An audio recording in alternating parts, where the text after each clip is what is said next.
This is my friend's Type 99. You can see that it's been pretty heavily sporterized. The wood is separating in the stock right here. I know it's supposed to be two pieces, but it's separating along that seam, and the mum's been ground off. So a lot of collectors would look at this rifle and then move right past it. But this rifle has something interesting, and I believe that it is a good starting point to compare it to another rifle I own and talk about the two different types of military surplus firearms history that you can encounter.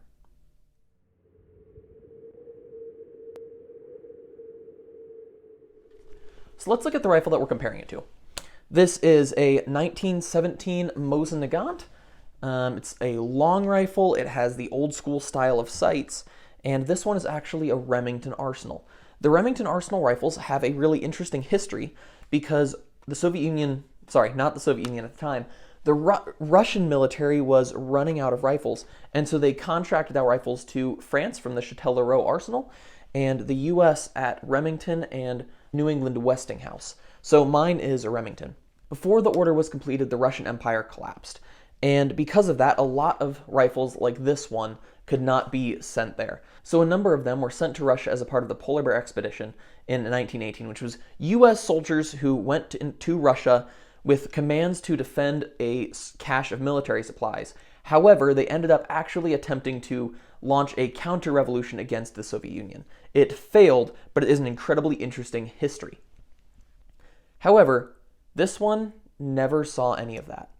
In fact, from what I can tell, this one never left the United States or even entered military service. Most likely, mine was surplused out, sold to a guy, and sat in his barn for a long time given how good condition the barrel is. I do believe that the stock is a Remington stock. You can tell by the coloration. However, many of the parts are marked with other stamps, like Tula stamps or other stamps like that. So it might have been completed later on down the road by somebody else, or maybe parts just broke and were replaced over time. So this rifle, the model has a very interesting history, fighting in one of the few situations where US soldiers fought against Russian soldiers, and in fact used Russian guns to fight against Russian soldiers, which is really, really fascinating. But this rifle doesn't really have an interesting history, at least as far as I can tell. So let's compare it to my friend's Type 99. I think it's possible that a new stock was put on this receiver at some point. I'm not really entirely sure. But this rifle has some really interesting markings on the bottom right here. I'll get you a clear picture. This is what they say. Green Beach, 4th Division, 45. Now that's interesting.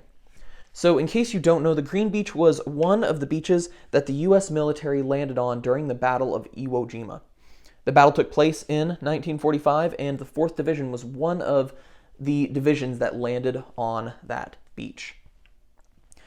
It has been sporterized, but there are no import marks, and presumably this rifle was taken back home, possibly as a capture, or maybe they were taken home as separate components and put together.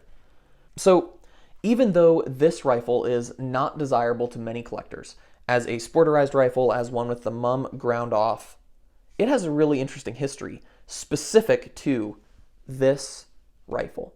And that's what I'd like to talk about. We have two different rifles here. One of them, the model, has an incredibly interesting history. However, the particular example, not very interesting at all. The other one is not very desirable to collectors for its model's history, but this particular example's history is quite interesting. Possibly being a vet bringback and specifically being marked with a specific battle and division telling us a possible location where this specific rifle was and where it might have been fired at American troops. So you probably already understand where I'm going. Every firearm has two types of history. There is the history of the model, and some of those models have an incredibly interesting and fascinating history. If you can find an original Kar 98K, those are really desirable to collectors for their history as a German manufactured firearm, especially if it's an early war example. But in my opinion, a Russian or Yugoslavian captured example has a far more interesting individual example history because it was taken and modified and changed. Some of the bolts were blued. And so that rifle has a very interesting history of what happened to it later than it was manufactured and designed. I don't know how much more there is to say on this topic, but I just thought that we often only look at one of those two aspects. We either see, oh, this was John Wayne's pistol or something like that, or we see this rifle has an incredibly interesting history because of the way it was designed or manufactured or the war it was used in. But as both of these rifles show, sometimes the history is just more complicated than that. So sometime soon I'm going to need to return this really beautiful rifle to my friend, but I have a question for you guys. What firearm do you own that has a very interesting story behind it? That could be something really personal, the number of rabbits that your dad or brother or cousin or uncle or grandfather has shot, or it could be something that happened before you got to know it. Maybe a special marking or trench art or something else that tells you an interesting part of that firearm story. In any case, I'm 8mm Mauser man, and I sadly still don't own a Type 99, but I lived on. Which proves it's hard to get the best of a man named John.